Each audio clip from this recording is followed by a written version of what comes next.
बच्चों हम पढ़ रहे थे अध्याय 10 वायुमंडलीय परिसंचरण एवं मौसम प्रणालियाँ, जिसके पार्ट 1 में हमने वायुमंडलीय दाब के बारे में जाना, वायुमंडलीय दाब को परिभाषित किया, वायुदाब मापने की इकाई को जाना, वायुदाब को प्रभावित करने वाले कारकों के बारे में पढ़ा। तो इसी के पार्ट 2 में यानी भाग 2 में चलते हैं पवनों की दिशा व वेग को प्रभावित करने वाले बल, यानी जो हमारी पवनें चलती है, हमारी हवाएं चलती है, उनके वेग और दिशा को प्रभावित करने वाले कौन कौन से बल है, जैसे दाब प्रवणता बल, घर्षण बल, कोरियोलिस बल। इन सभी बलों की चर्चा हम पार्ट 2 में करने जा रहे हैं। तो बच्चों हो जाइए तैयार, अपनी पाठ्य पुस्तक, अपनी नोटबुक, पेन व पेंसिल लेके देखते हैं भाग 2 में पवनों की दिशा व वेग को प्रभावित करने वाले कारक। हमने पिछले चैप्टर में जाना कि जो हमारी हवाएं चलती है, उन हवाओं का मुख्य कारण क्या है, वायुदाब में भिन्नता, यानी हवाएं उच्च वायुदाब से निम्न वायुदाब की ओर प्रभावित होती है, इसी उच्च वायुदाब से निम्न वायुदाब की ओर हवाएं चलती है, और जो क्षैतिज वायु या क्षैतिज हवा जो गति करती है उसे ही हमने क्या कहा था, उसे ही हमने पवन कहा था। तो बच्चों देखिए, पवनों की दिशा व वेग को प्रभावित करने वाले बल।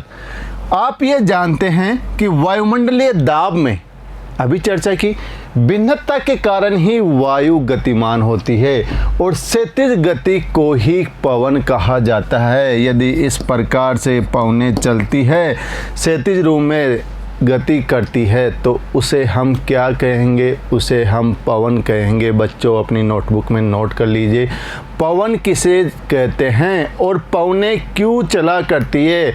What was the behind the logic movement of wind, यानी वायु दाब के भिन्नता के कारण ही पवनें गति करती है, पवनें चलती है। पवनें उच्च दाब से कम दाब की ओर प्रवाहित होती है। ध्यान रखना, जहां वायुदाब उच्च होगा और जहां दूसरी जगह वायुदाब निम्न होगा, तो हवाएं उच्च वायुदाब वाले क्षेत्र से निम्न वायुदाब वाले क्षेत्र की ओर जाएगी। भूतल पर धरातलीय विषमताओं के कारण घर्षण पैदा होता है, यानी हमारा जो धरातल है, हमारा जो सरफेस है, उसके ऊपर क्या है, विषमताएं हैं। कहीं पे पर्वत है तो कहीं पठार है, तो कहीं मैदान है, तो कहीं मरुस्थल है, तो कहीं तटीय भाग है। इन्हीं के अवरोध के कारण और विषमताओं के कारण जब पवनें चलती है तो इन पे क्या करती है, घर्षण करती हुई चलती है, जो पवनों की गति को प्रभावित करता है। क्या करेगा, उनकी गति को प्रभावित करेगा। ये डायग्राम देखिए आप, इस डायग्राम में आपको दिखा रखा है, यहाँ पे आपके H लिखा हुआ है।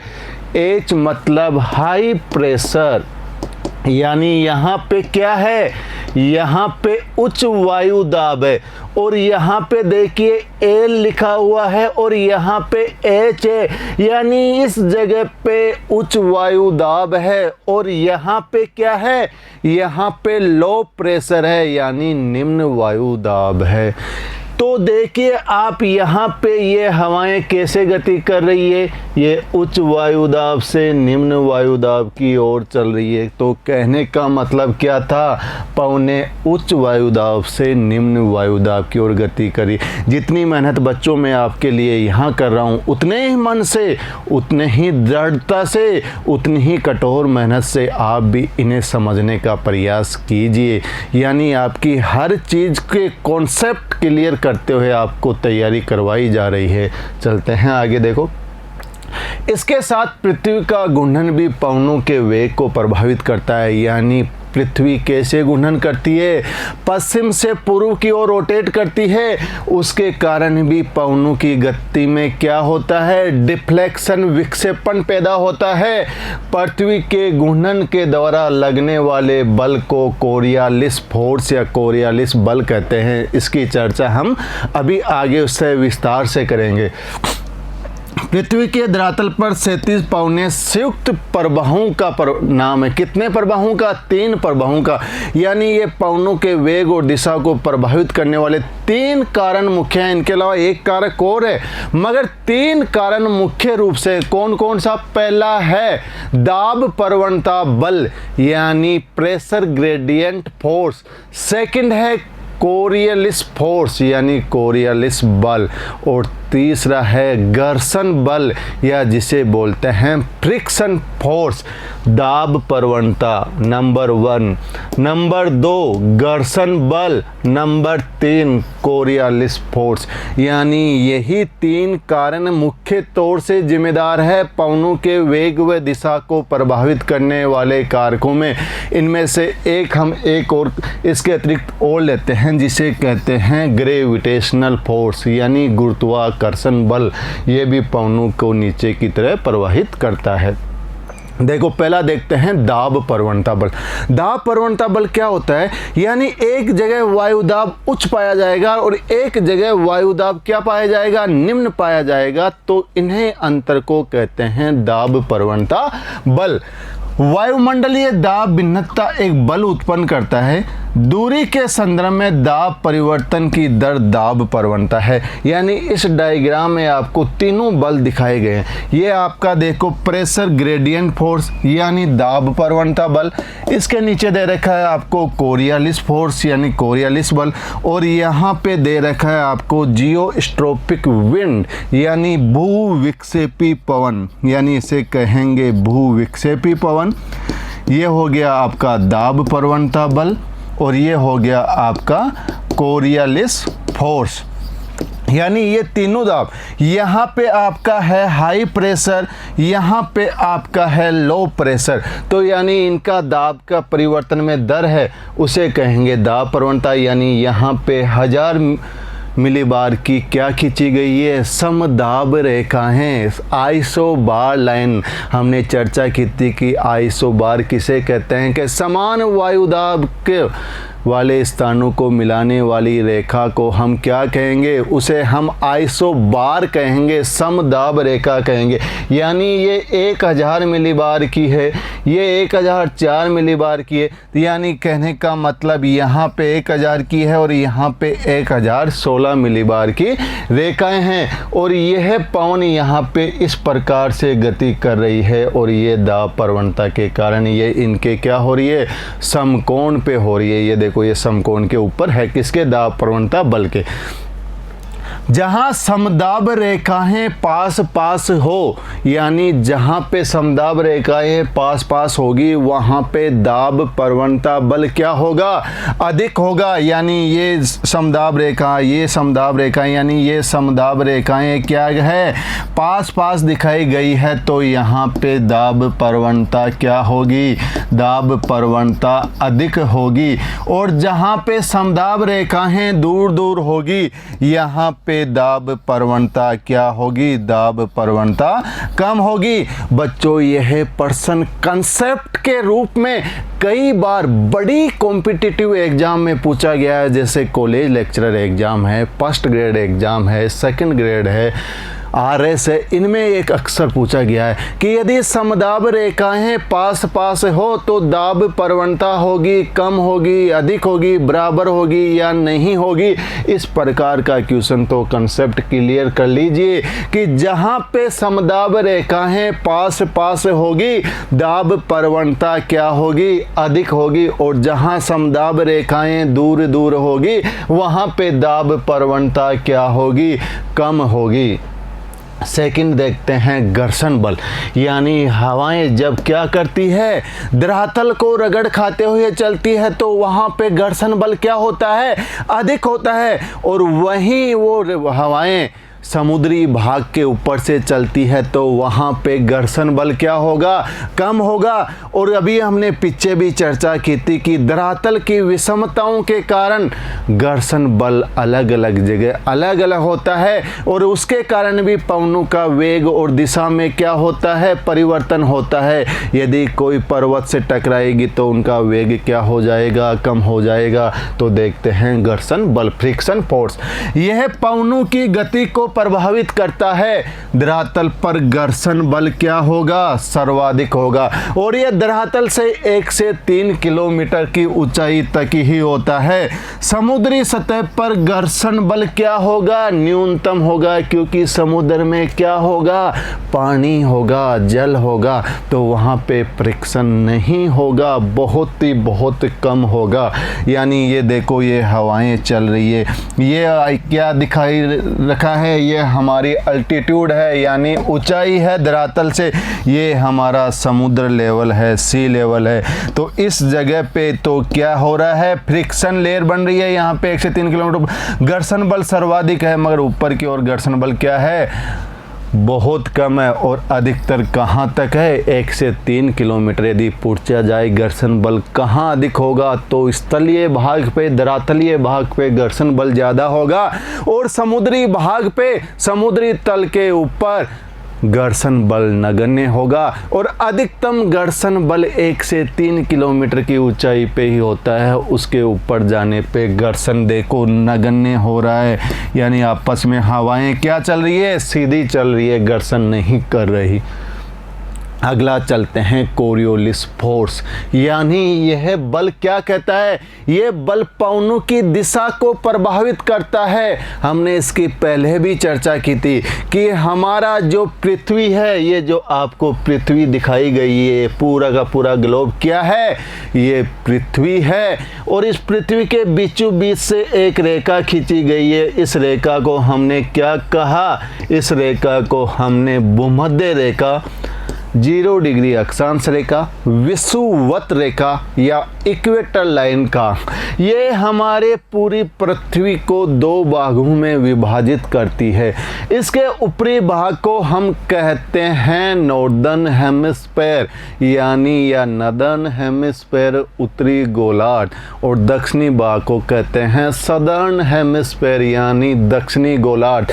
कहने का मतलब यह है कि पृथ्वी क्या करती है, घूर्णन करती है, और पृथ्वी घूर्णन करती है कैसे, पश्चिम से पूर्व दिशा की ओर। तो पवनें भी क्या करती है, पश्चिम से पूर्व दिशा की ओर चलने लगती है। इसमें जैसे ही पवनें आ रही होती है, और वो पवनें जैसे ही उत्तरी गोलार्ध में जाएगी, तो वो अपनी दिशा को विक्षेपित कर देगी, यानी वो उत्तरी गोलार्ध में दाहिने और विचलित हो जाएगी, विक्षेपण हो जाएगा पवनों का, और दक्षिणी गोलार्ध में वो बाईं ओर चली जाएगी। यानी कहने का मतलब, यानी इधर से पवनें आ रही और इधर मैं पीट करके खड़ा हो जाऊं, तो मेरी उत्तरी भाग में पवनें दाहिने तरफ और दक्षिणी भाग में पवनें बाई और विक्षेपित हो जाएगी। और यही बल क्या कहलाएगा, यही बल कोरियोलिस फोर्स कहलाएगा, कोरियोलिस बल कहलाएगा। इस कोरियोलिस बल को कोरियोलिस महोदय 1844 में इन्होंने दिया था। देखो, पृथ्वी का अपने अक्ष पर घूर्णन पवनों की दिशा को प्रभावित करता है, यानी due to the earth rotation, पृथ्वी के घूर्णन के कारण। 1844 में फ्रांसीसी वैज्ञानिक ने इसका विवरण प्रस्तुत किया, और इसी पर इस बल को कोरियोलिस बल कहा जाता है। किस वैज्ञानिक ने, कोरियोलिस वैज्ञानिक ने 1844 में कहाँ के थे, फ्रांस के थे। इन्होंने क्या दिया, कोरियोलिस बल दिया। इस प्रभाव से पवनें उत्तरी गोलार्ध में अपनी मूल दिशा से दाहिनी तरफ, यानी इसकी मूल दिशा ये है, तो ये उत्तरी गोलार्ध में दाहिनी ओर चले जाएगी। यदि इसकी मूल दिशा ये है, तो दक्षिणी गोलार्ध में अपने बाईं ओर विक्षेपित हो जाएगी। दक्षिणी गोलार्ध में बाईं ओर विक्षेपित हो जाती है, उत्तरी गोलार्ध में किधर, राइट की ओर, और दक्षिणी गोलार्ध में किधर, लेफ्ट की ओर। क्या हो जाएगा, टर्न कर लेगी, कौन, पवनें। जब पवनों का वेग अधिक होता है तब विक्षेपण भी अधिक होगा, यानी जैसे ही इस भूमध्य रेखा के पास यूं पवनें चलती है, और जैसे ही इस भूमध्य रेखा को पार करेगी तो इनकी स्थिति किधर हो जाएगी, दाहिनी तरफ, और दक्षिण में आएगी तो किधर हो जाएगी, बाईं ओर विक्षेपित हो जाएगी। कोरियोलिस बल अक्षांशों के कोण के सीधे अनुपात में बढ़ता है। ये ध्रुवों पर सर्वाधिक और विषुवत वट पे अनुपस्थित होता है। सबसे इम्पोर्टेंट यानी कोरियालिस बल है वो विषुवत रेखा पे तो क्या होता है, अनुपस्थित होता है, क्योंकि विषुवत रेखा के पास यहाँ पे क्या होती है, हवाएं आपस में मिलती है और मिलके ऊपर उड़ जाती है। तो इस 5 डिग्री उत्तरी और 5 डिग्री दक्षिण के बीच का क्षेत्र क्या कहलाता है, डोलड्रम या शांत पेटी का क्षेत्र कहलाता है। इसलिए यहाँ पे कोरियालिस बल क्या होता है, नगण्य होता है। और ध्रुवों पे कोरियालिस फोर्स क्या होता है, सबसे ज़्यादा होता है।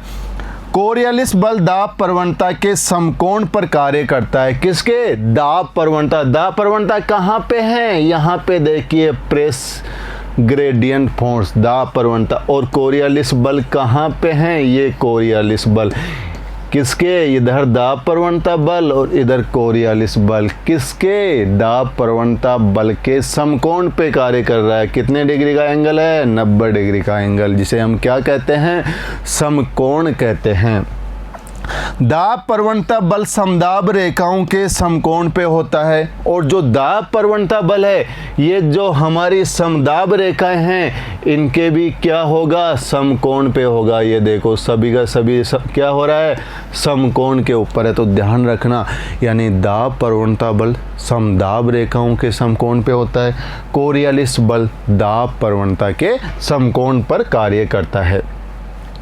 जितनी दाब प्रवणता अधिक होगी पवनों का वेग उतना ही अधिक होगा, पवनों की दिशा उतनी ही अधिक विक्षेपित होगी। यानी पवनें जितने वेग से चलेगी तो उनका विक्षेपण भी क्या होगा, उतना ही ज़्यादा होगा। इन दो बलों के एक दूसरे से समकोण पर होने के कारण निम्न दाब क्षेत्रों में पवनें इसी के इर्द गिर्द बहती है। यानी इन क्षेत्रों में क्या हो जाएगा, दो बलों के एक दूसरे के समकोण होने पे क्या हो जाएगा, निम्न दाब का क्षेत्र हो जाएगा। ये देखो यहाँ पे क्या हो रहा है, यहाँ पे निम्न दाब का क्षेत्र हो रहा है और इसी के अकॉर्डिंग क्या कर चलेगी, पवनें चलना शुरू कर देगी। यहाँ भी आपको दिखा रखा है, ये आपका प्रेशर ग्रेडियंट फोर्स है, यानी कौन सा बल, दाब प्रवणता बल। ये आपका कोरियोलिस बल है, ये आपका ग्रेडियंट वाइंड है, ये पवनें हैं। ये देखो ये आपको ये सरफेस के आसपास ये पवनें चल रही है इस प्रकार से। विषुवत वट पर कोरियोलिस बल शून्य होता है, अभी चर्चा की, क्यों होता है इसकी भी चर्चा की। पवनें समदाब रेखाओं के समकोण पर बहती है, अतः निम्न दाब क्षेत्र और अधिक गहन होने की बजाय पूरित हो जाता है।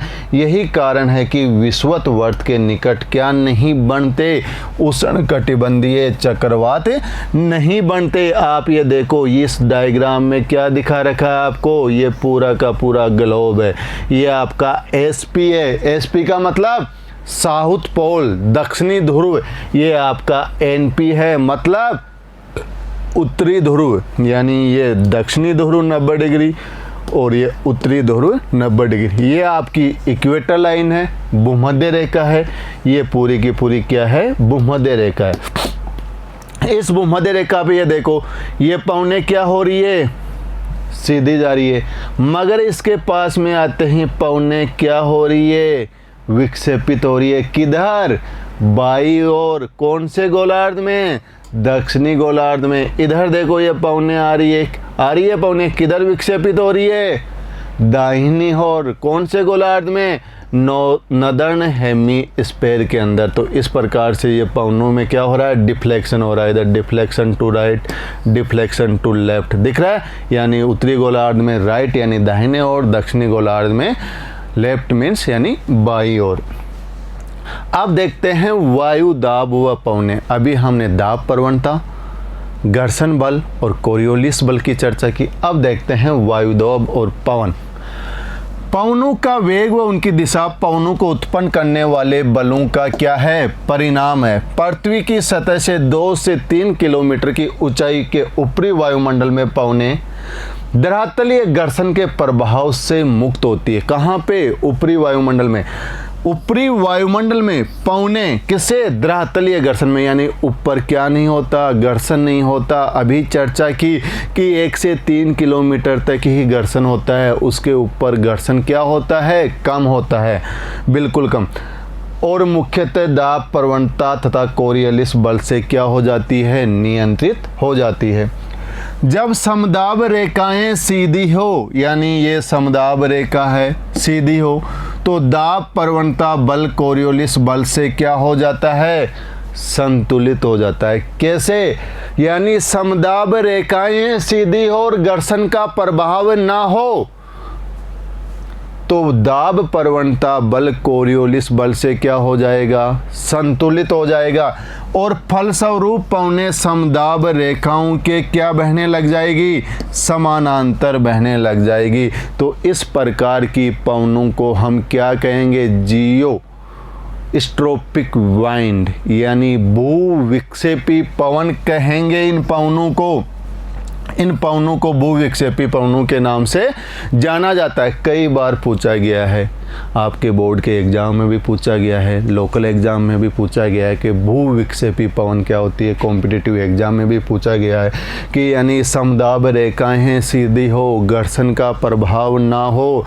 और दाब प्रवणता बल कोरियोलिस बल से संतुलित हो जाता है तो पवनें किसके समानांतर चलने लग जाती है, समदाब रेखाओं के समानांतर चलने लग जाती है। तो उसे क्या कहेंगे, उसे भूविक्षेपी पवन कहेंगे। देखो डायग्राम के द्वारा मैं आपको थोड़ा समझा देता हूँ। इस डायग्राम में क्या क्या दिखा रखा है आपको, देखिए आप इस डायग्राम में यहाँ ये क्या है, ये आपका उत्तरी गोलार्ध है, ये आपका दक्षिणी गोलार्ध है। दोनों गोलार्धों की चर्चा डायग्राम में की गई है, उत्तरी गोलार्ध और दक्षिणी गोलार्ध की चर्चा। उत्तरी गोलार्ध में देखिए ये 704 मिलीबार की समदाब रेखाएं हैं। कितनी मिलीबार की समदाब रेखाएं हैं, 704 मिलीबार की। हमें क्या जानना है, हमें भूविक्षेपी पवन को जानना है। भूविक्षेपी पवन की परिभाषा हमारे दिमाग में होनी चाहिए। भूविक्षेपी पवन क्या कहा मैंने, यानी जब पवनें किसके समानांतर चलने लग जाए, समदाब रेखाओं के समानांतर चलने लग जाए। कोरियोलिस बल है वो दाब प्रवणता बल से संतुलित हो जाए, घर्षण का प्रभाव नहीं हो तो पवनें कैसे चलेगी, पवनें समदाब रेखाओं के समानांतर चलेगी। इसे ही हमने क्या कहा, भूविक्षेपी पवन का। ये डायग्राम आपकी एनसीईआरटी बुक में भी दे रखा है मगर आपके समझ में नहीं आया होगा, यहाँ पे समझने की आप कोशिश कीजिए। ये उत्तरी गोलार्ध है, यहाँ पे ये है आपका दाब प्रवणता बल। क्या है आपका, दाब प्रवणता बल। ये आपने पिछले डायग्राम में भी चर्चा की थी इसकी, ये दाब प्रवणता बल। यहाँ पे है आपका कोरियोलिस फोर्स। कौन सा बल है, कोरियोलिस फोर्स। आपने ये भी चर्चा की थी कि ये समदाब रेखाओं के क्या होता है, समकोण पे होता है और कोरियोलिस बल दाब प्रवणता बल से क्या हो जाता है, संतुलित हो जाता है। यानी ये देखो, ये यहाँ पे ये क्या है आपकी समदाब रेखा है, कितनी 704 मिलीबार की और ये कितने की है, 708 मिलीबार की। यानी ये आपकी क्या है, ये आपकी समदाब रेखाएं हैं। इन रेखाओं पे यहाँ पे कोरियोलिस बल क्या हो रहा है, समकोण पे है। यहाँ पे क्या हो रहा है, दाब प्रवणता समकोण पे, यानी कोरियोलिस बल और दाब प्रवणता बल दोनों क्या होते हैं, संतुलित हो जाते हैं। जब संतुलित हो गए तो हमने क्या कहा, पवनें कैसे चलेगी, पवनें समदाब रेखाओं के समानांतर चलेगी। तो उन पवनों को हमने भूविक्षेपी पवन का। यदि ऐसी कंडीशन हो जाती है तो पवनें क्या चलेगी, इस प्रकार से समदाब रेखाओं के समानांतर चलेगी। ये देखो यहाँ पे V दिखा रखा है, V का मतलब है आपका भूविक्षेपी पवन। आ गया समझ में, किसकी चर्चा, उत्तरी गोलार्ध की। इसी प्रकार से हमने दक्षिणी गोलार्ध की चर्चा की। यानी यहाँ पे देखो ये पवन किधर जा रही है, पवन जा रही है राइट की ओर। कौन से गोलार्ध में, उत्तरी गोलार्ध में। हमने कहा था किधर की ओर जाएगी, राइट की ओर, दाहिने ओर। अब दक्षिणी गोलार्ध में देखना, ये आपका क्या है, ये आपका क्षैतिज दाब प्रवणता है। ये आपका सी का मतलब है आपका कोरियोलिस फोर्स है, ये कोरियोलिस फोर्स हो गया। ये दाब प्रवणता बल हो गया। ये आपको 704 मिलीबार की समदाब रेखा हो गई, ये 708 मिलीबार की रेखाएं होगी। तो इनके समानांतर यहाँ पे पवन चलेगी। ये देखो ये पवन चल रही है, वी का मतलब भूविक्षेपी पवन किधर चल रही है, लेफ्ट की ओर चल रही है। तो ये क्या हो गया आपकी भूविक्षेपी पवन, यानी ये पवनें यदि ये दोनों बल संतुलित हो जाते हैं तो किसके समानांतर चलने लग जाती है, ये समदाब रेखाओं के समानांतर चलने लग जाती है। तो इसे हमने क्या कहा, भूविक्षेपी पवन।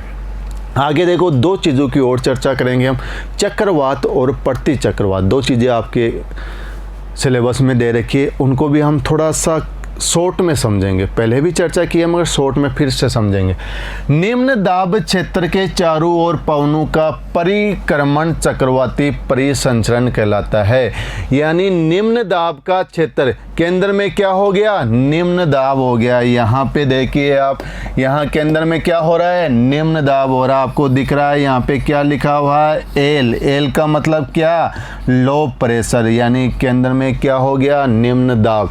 केंद्र में निम्न दाब हो गया तो परिधि में क्या हो गया, परिधि में हो गया हाई प्रेशर, यानी केंद्र में निम्न दाब और परिधि में हाई प्रेशर यानी उच्च वायु दाब। तो हवाएं कैसी चलेगी, हवाएं परिधि से केंद्र की ओर चलेगी, यानी उच्च वायु दाब से निम्न वायु दाब की ओर चल रही है ये पवनें, चल रही है पवनें। अब यहाँ पे इनकी आपको डायरेक्शन भी देखनी है, दिशा भी देखनी है, किसमें, चक्रवात के अंदर। पहली बात, केंद्र में निम्न वायुदाब हो गया, परिधि में उच्च वायुदाब हो गया, हवाएं परिधि से केंद्र की ओर चलने लगी, यानी उच्च वायुदाब से निम्न वायुदाब की ओर चलने लगे। यहाँ पे देखिए आप कैसे चल रही है, घड़ी के उल्टी, यानी एंटी क्लॉकवाइज घड़ी कैसे चलती है, ये घड़ी है हमारी कैसे चलती है, यूं चलती है घड़ी, मगर ये कैसे चल रही है, उल्टी चल रही है। तो घड़ी की सुइयों के विपरीत दिशा में, बच्चों ध्यान रखिए, चक्रवात किसे कहेंगे कि जिसके केंद्र में निम्न वायुदाब हो, उत्तरी गोलार्ध की चर्चा कर रहा हूं, जिसके केंद्र में क्या हो, निम्न वायुदाब हो, बाहर की ओर परिधि की ओर उच्च वायुदाब हो, तो हवाएं परिधि से केंद्र की ओर चलेगी, पहली बात। दूसरी बात, यानी उनकी जो पवनों की दिशा होगी वो घड़ी की सुइयों के विपरीत दिशा में होगी। कैसे होगी, घड़ी की सुइयों के विपरीत दिशा में। किसकी बात हो गई, चक्रवात की। आगे चलो, उच्च वायुदाब क्षेत्र के चारों तरफ ऐसा होना प्रतिचक्रवात संचरण कहलाता है। यहाँ देखिए, अब यहाँ पे क्या दिखा रहा है, एच दिखा रखा है। एच का मतलब उच्च वायु दाब। यहाँ पे उच्च वायुदाब हो गया केंद्र में, तो परिधि पे क्या हो गया, निम्न वायुदाब, क्या हो गया, लो प्रेशर। तो हवाएं कैसे चलेगी, हवाएं केंद्र से परिधि की ओर चलेगी, यानी उच्च वायुदाब से निम्न वायुदाब की ओर। ये देखो यहाँ से कहाँ चल रही है, ऊपर की ओर। और इस डायग्राम में देखिए आपको कैसे चल रही है, ये देखो घड़ी की सुई कैसे चल रही है, ऐसे। तो घड़ी की सुइयों के अनुकूल क्लॉकवाइज दिशा में चलेगी, तो उसे हम क्या कहेंगे, प्रतिचक्रवात कहेंगे।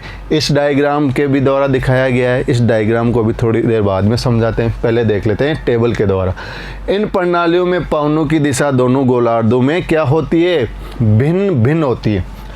चक्रवात देखिए, क्या बताया था मैंने, केंद्र में निम्न वायुदाब हुआ था या नहीं हुआ था, यानी इस केंद्र में निम्न वायुदाब हो गया था, लो प्रेशर हो गया था। यहाँ पे परिधि पे क्या हो गया था, हाई प्रेशर हो गया था। और हवाएं क्या चलने लगी थी, उच्च वायुदाब से निम्न वायुदाब की ओर। कौन से गोलार्ध में, उत्तरी गोलार्ध में चल रही थी। और कैसे चल रही थी, यानी घड़ी के क्या चल रही थी, विपरीत दिशा में चल रही थी। आप वापस देख लो, ये देखो इधर से चल रही है ना, तो घड़ी के क्या चलने लग रही थी, विपरीत दिशा में। क्या लिखा हुआ है, केंद्र में निम्न वायुदाब, घड़ी की सुइयों की दिशा के विपरीत, यानी एंटी क्लॉकवाइज, यानी ये हो गया एंटी क्लॉकवाइज। कौन से गोलार्ध में, नदर्न हेमिस्फीयर, यानी उत्तरी गोलार्ध के अंदर। दक्षिणी गोलार्ध के अंदर देखो लो प्रेशर और हाई प्रेशर तो वहीं रहेगा, लो प्रेशर केंद्र में रहेगा, हाई प्रेशर परिधि में और रहेगा, मगर जो सुई की दिशा के क्या हो जाएगा, अनुरूप हो जाएगा। यानी लो प्रेशर तो ये रह गया, हाई प्रेशर ये केंद्र में हो गया, मगर जो हवाएं चलेगी वो क्या चलेगी, इस प्रकार से चलेगी, घड़ी की सुई के दिशा के अनुरूप। कौन से गोलार्ध में, सदर्न हेमीस्फेयर में और ये नदर्न हेमीस्फेयर में। दोनों किसकी है, चक्रवात की पोजीशन है। और यहाँ पे क्या है, ये क्लॉकवाइज है। आ गया समझ में क्या हुआ, यानी चक्रवात किसे कहेंगे, केंद्र में निम्न वायुदाब होता है, चारों ओर उच्च वायुदाब होता है, हवाएं उच्च वायुदाब से निम्न वायुदाब की ओर चलेगी, यानी परिधि से केंद्र की ओर चलेगी। यदि उत्तरी गोलार्ध में है तो घड़ी की सुइयों के विपरीत होगा, और दक्षिणी गोलार्ध में है तो घड़ी की सुइयों के अनुकूल होगा। आगे देखते हैं प्रति चक्रवात। केंद्र में क्या हो गया, केंद्र में उच्च वायुदाब हो गया, बाहर की ओर क्या हो गया, परिधि की ओर निम्न वायुदाब हो गया। तो हवाएं कैसे चली, उच्च वायुदाब से निम्न वायुदाब की ओर। किसकी चर्चा करें हम, नदर्न हेमीस्फेयर यानी उत्तरी गोलार्ध की चर्चा कर रहे हैं। इसके अंदर ये क्या होगी, घड़ी की सुइयों के क्या होगी, अनुरूप होगी। ये देखो, घड़ी की सुइयों की दिशा के अनुरूप, यानी क्लॉकवाइज।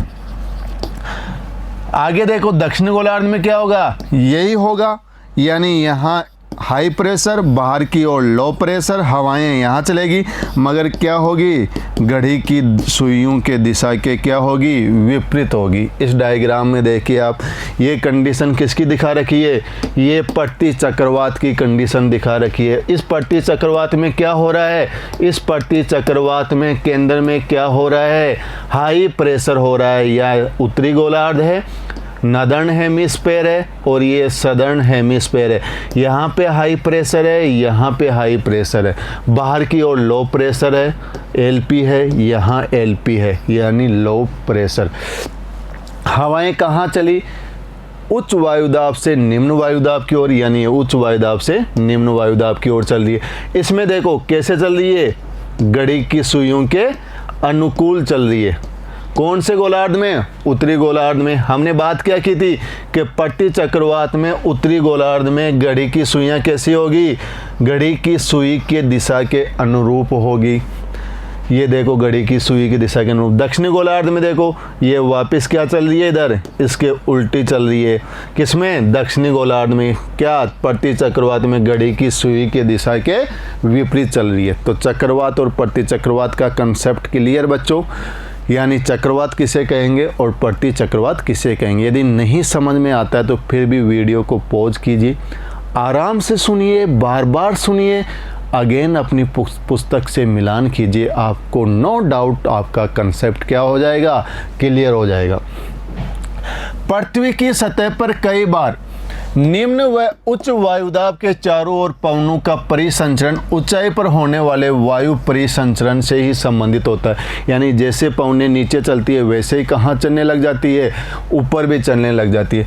निम्न दाब क्षेत्रों पे वायु अभिसरित होगी, यानी जहाँ पे, यहाँ पे देखो, यहाँ निम्न वायुदाब है, यहाँ निम्न वायुदाब है, तो पवनें क्या हो रही है, अभिसरण हो रही है। अभिसरण का मतलब आपस में मिलना। ये देखो, ये एरो क्या हो रहा है इधर, और ये एरो क्या हो रहा है इधर, यानी ये पवनें आपस में क्या होगी, मिल रही है। कहाँ पे, निम्न दाब क्षेत्रों में। और यहाँ पे जैसे ही ये पवनें आपस में मिलेगी तो ये एरो देखो कहाँ दिखाई दे रहा है, ऊपर की ओर। तो पवनें कहाँ उठेगी, ऊपर की ओर। प्यारे बच्चों ध्यान रखना कि निम्न दाब क्षेत्रों में हवाएं पवनें क्या होगी, अभिसरित होगी, कन्वर्जेंट होगी। और जैसे ही ये अभिसरित होगी तो पवनें क्या होगी, ऊपर की ओर उठेगी। Concept clear. अब देखते हैं उच्च दाब क्षेत्रों में। यहाँ पे उच्च दाब क्षेत्र है, उच्च दाब क्षेत्रों में वायु का अवतलन होगा, यानी वायु ऊपर से नीचे बैठेगी। ये देखो एरो नीचे की तरफ है, वायु क्या हो रही है, नीचे की ओर बैठ रही है। धरातल पे बैठेगी तो क्या होगा, अपसरण होगा, यानी ये हवा इधर जा रही है और ये हवा इधर जा रही है। क्या हो रहा है, डाइवर्जेंट हो रहा है, अपसरण होगा। ध्यान रखना, निम्न दाब क्षेत्रों में वायु अभिसरित होगी और अभिसरित होगी तो ऊपर की ओर उठेगी। उच्च वायु दाब क्षेत्रों में ऊपर से हवाएं नीचे बैठेगी और नीचे बैठेगी तो क्या होगा, अपसरण होगा, विपरीत दिशाओं में जाएगी। अभिसरण के अतिरिक्त वायु बर्मिल रूप में, संवहन धाराओं के रूप में पर्वतों के साथ साथ और वाताग्र के सहारे ऊपर उठती है। बादल बनने व वर्षण के लिए क्या होता है, आवश्यक होता है। इस डायग्राम में और देखिए आप, यहाँ पे क्या दिखा रखा है आपको, यहाँ पे एल दिखा रखा है। एल का मतलब है लो प्रेशर, निम्न वायुदाब। यहाँ पे निम्न वायुदाब हो रहा है, यहाँ पे निम्न वायुदाब हो रहा है धरातल पे, तो हवाएं क्या हो रही है, कन्वर्जेंस हो रही है, यानी अभिसरण हो रही है। ये देखो अभिसरण हो रही है। जैसे ही अभिसरण होगा तो ये हवाएं क्या हो रही है, ये हवाएं हैं ऊपर उठ रही है। ये देखो ये ऊपर उठती हुई दिखाई दे रही है आपको, ये एरो ये ऊपर उठ रही है। और जैसे ये ऊपर उठेगी तो यहाँ पे क्या हो गया, इनका अलग अलग भागों में चली गई, डाइवर्जेंस हो गया। अभिसरण से क्या हो रहा है, ऊपर उठ रही है, बादल बन रहे हैं और वर्षा हो रही है। ये क्या दिखा रहा है आपको, बादल दिखा रहा है और बादलों से ही क्या होगी, वर्षा होगी। बच्चों कंसेप्ट फिर क्लियर कर लो अपना कि जहां पे निम्न वायुदाब का केंद्र होगा वहां पे हवाएं अभिसरित होगी और जैसे ही अभिसरित होगी तो हवाएं क्या होगी, ऊपर की ओर उठेगी। जैसे हवाएं ऊपर की ओर उठेगी, वायुमंडल में जाएगी तो यहाँ पे क्या हो रहा है, अपसरण हो रहा है। इसी अभिसरण के कारण क्या हो रहे हैं, बादल बन रहे हैं और वर्षा हो रही है। यहाँ देखिए, यहाँ उच्च वायुदाब का केंद्र है, यहाँ पे उच्च वायुदाब का केंद्र है तो यहाँ पे लिखा हुआ है डाइवर्जेंस, यानी अपसरण। यहाँ देखिए हवाएं क्या हो रही है, नीचे बैठ रही है, नीचे बैठ रही है तो क्या हो रही है, अपसरित हो रही है। किन क्षेत्रों में, उच्च वायुदाब के क्षेत्रों में। बच्चों कंसेप्ट क्लियर। तो हमने पार्ट 2 के अंदर वायुमंडलीय परिसंचरण के अंतर्गत हमने पवनों के वेग व दिशा को प्रभावित करने वाले कारक, जिसमें 3 कारक या 3 बल मुख्य थे। कौन कौन से, दाब प्रवणता बल, घर्षण बल और कोरियोलिस फोर्स। इसके अतिरिक्त एक और बल था, गुरुत्वाकर्षण बल। इनकी हमने सविस्तार से चर्चा की। इसके बाद में हमने उच्च दाब क्षेत्र और निम्न दाब क्षेत्र में किस किस प्रकार से पवनें चलती है उनके बारे में चर्चा की। इसके बाद में हमने उच्च दाब क्षेत्रों में पवनें कैसे होती है, यानी अपसरित हो रही है, निम्न दाब क्षेत्रों में पवनें अभिसरित हो रही है। यानी पार्ट 2 में हमने इन सभी की सविस्तार से चर्चा की। बच्चों पार्ट 3 में हम वायुमंडलीय परिसंचरण की चर्चा करेंगे। तो बच्चों बने रहिए मेरे साथ और जहां समझ में नहीं आए वीडियो को पॉज कर करके देखते रहिए। मिलते हैं हम अगले वीडियो में, जब तक बने रहिए दोबारा मेरे साथ। Thank you and have a nice day.